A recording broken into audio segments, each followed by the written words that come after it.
Hello, guys. Unlike the film we reviewed a few days ago called The Tale of the Dragon Tattoo, today we'll be reviewing an actual good movie. The film will be finishing the Back to the Future films. I reviewed the first two films, but we'll be doing part 3. Back to the Future Part 3 basically is a sequel to Part 2, and both Part 2 and Part 3 were made basically back to back.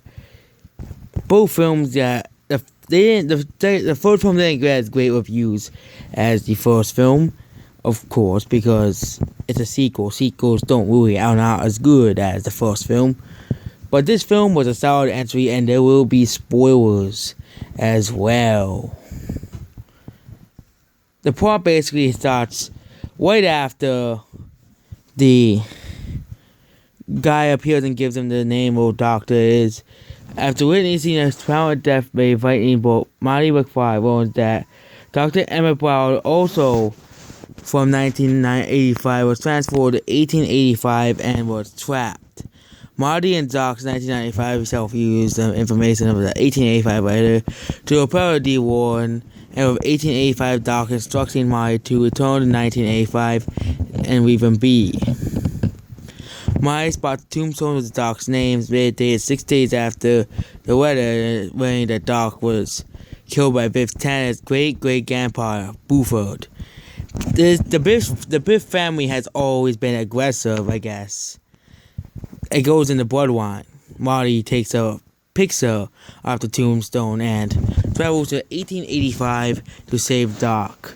Marty arrives on September 2nd, 1885, in the middle of cavalry pursuit of the Indians, when Dr. D. Warren's field line is torn.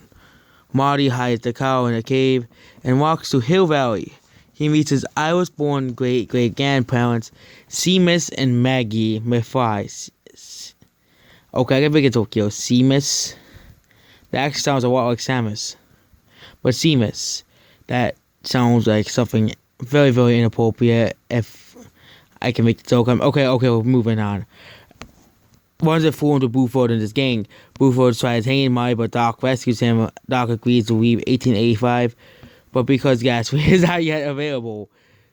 Because gasoline is not available, D. Warrior cannot reach 88 miles per hour. Doc devises a plan to use a locomotive to push D. Warrior up the required speed.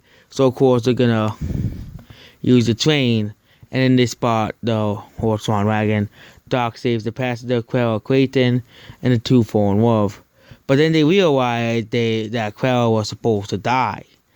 She has altered history. At a town festival, Buford tries killing Doc, but Morty thwarts him.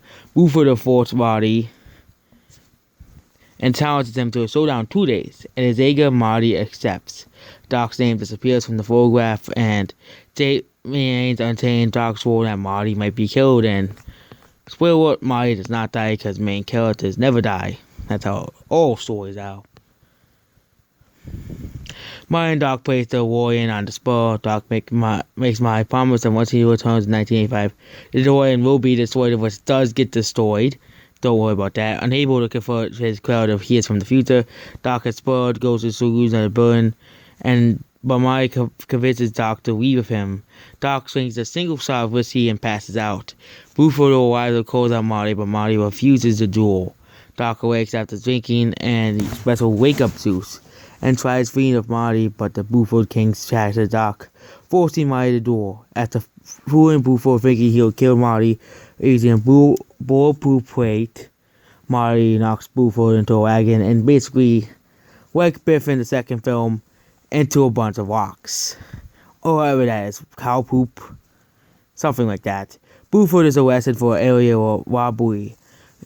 As Clara leaves on the train, she overhears the salesman discussing how broken Doc was.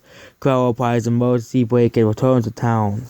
She discovers Doc's borrowed time machine and why it shot to him. She leads the locomotive at gunpoint. Doc and Marty begin pushing the DeLorean along the shoreline. Clara boards the locomotive while Doc climbs towards the DeLorean. Basically, they can keep trying to put her, and then Marty passes the hoverboard to Doc so he can save Clara. They coast away from the train and unfazed Railroad Bridge, Mario Returns 1985, arriving at a complete bridge. The time machine is out gone. It's destroyed the DeLorean. He discovers that everything returned back to normal after Jennifer was sweeping on the front porch. He uses his lessons that he learned in 1885 to avoid being gored on the street with Douglas E. Needles, upon a possible automobile accident. Remembering the accident will send Molly's life spiraling downward. Jennifer offers a fax massage he kept from 2015 and uses it as a text reminder. Molly's finally disappears.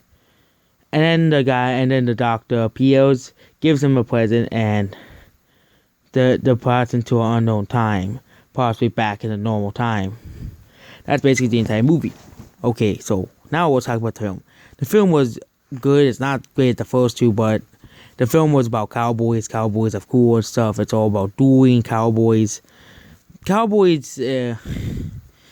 And it's film being, it was a great ending. The doctor finally found somebody, and they destroyed the time machine, so no more.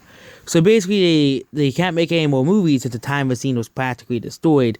They could have made it like a reboot or something in the lines, but this film was basically a good film. It was not the greatest. I give this film like a 7 out of 10. There are some good parts, but some bad parts. The special effects are good parts, and the character, it was still some funny moments and good moments, but there were some questionable moments, like questionable choices in the film. But most of the film was good. Like, how could one person really pass out after drinking one time beer of whiskey?